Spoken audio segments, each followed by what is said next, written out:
Hi everyone, welcome to the Terravinos channel. I'm your host, Erin, and today we're diving into the fascinating world of oak barrels and their role in winemaking.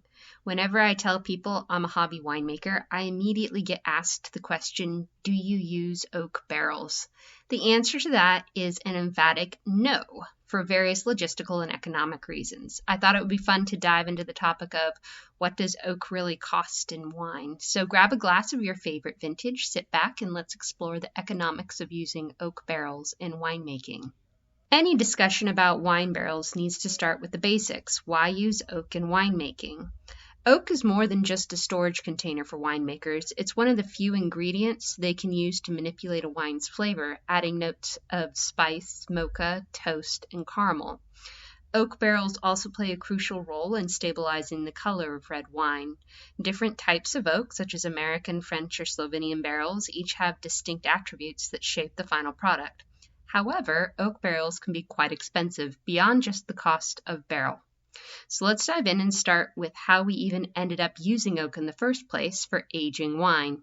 The story of oak and wine starts long ago. In ancient times, clay jars called amphora were used for wine storage. However, around 2,000 years ago, barrels made their appearance, believed to have been developed by Iron Age communities in Europe. The Romans, during their conquests in ancient Gaul, discovered and adopted the use of barrels to transport and store wine. Over time, barrels evolved from practical storage containers to becoming a symbol of fine wine and craftsmanship. When it comes to oak, French and American oak are the primary types used in winemaking. French oak, highly regarded in the industry, is often considered the best oak for winemaking worldwide. French barrel makers, or coopers, produce an impressive 500,000 barrels per year. These barrels are crafted from premium oak trees sourced from meticulously managed forests in France. However, due to the labor-intensive process of manufacturing French oak barrels and the high cost of French oak barrels, upwards of $1,200 plus per barrel, French oak is primarily used for premium wines. When we break down the cost, this amounts to approximately $20 per gallon of wine, or $4 per bottle, solely for the oak itself. So if you see a bottle of wine for $45 that was aged in French oak, around $4 of that is directly tied to the cost of the barrel. Let's talk about American oak, the other popular alternative to aging wine. You've probably heard that American oak is cheaper than French oak, and you're not wrong. American oak, sourced from Missouri and Oregon, impart distinctive characteristics to wines. American oak is denser than French oak, allowing it to be sawn instead of split, resulting in more usable wood from each tree, and also easier processing.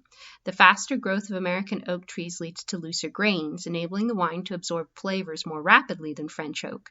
This potentially cuts down on maturation time for wine, allowing wines to get to market more quickly. American oak barrels are commonly used for red wines with robust character, like Sangiovese and Rioja, and they are a more cost-effective option, priced at around $600 per barrel.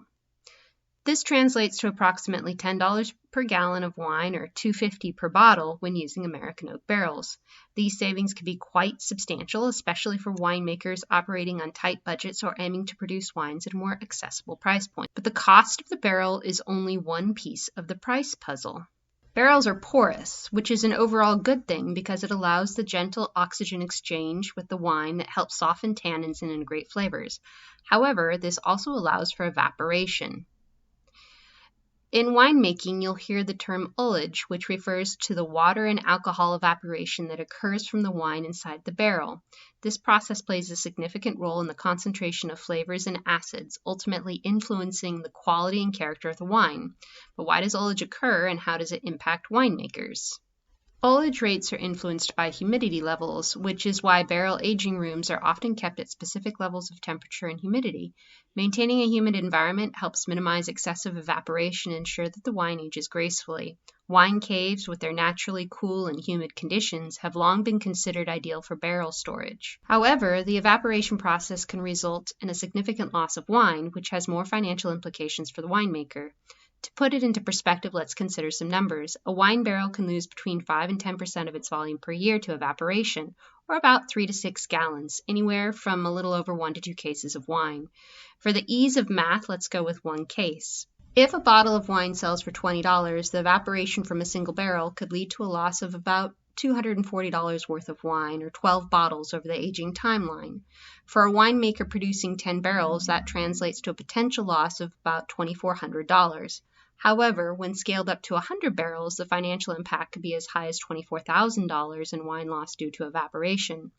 And that's just part of the cost. The winemaker can't leave the barrels with headspace or air between the surface of the wine and the top of the barrel, and needs to top up the wines on a regular schedule. White wines in the barrel need to be checked every 1 to 2 weeks. Reds are a little more durable and could be checked every few months. That means that every 1 to 2 weeks or every month or so, the winemaker needs to check and fill all of those barrels. If you have hundreds of barrels, that's a significant labor cost. These figures highlight the economic challenges faced by winemakers who choose to age their wines in oak barrels. It's crucial for them to carefully consider the costs and benefits associated with barrel aging, especially in large-scale operations or wines with narrow profit margins. So, what do I think about oak barrels? I liken oak barrels to the 18th century solution to maturing wine that portray a sense of heritage and longing for the past, which can be useful for marketing, and they absolutely do help craft fine wines, but that doesn't necessarily make oak barrels the only option available to winemakers. Today, oak chips, staves, and even dust can achieve the same flavors that the winemaker's looking for. One attractive quality to oak alternatives is that they can use more of the wood as opposed to just the surface area inside of the barrel, so they reduce resource inputs. In addition, advances in technology with micro-oxygenation can mimic many of the same effects of barrels. But that's a topic for another day.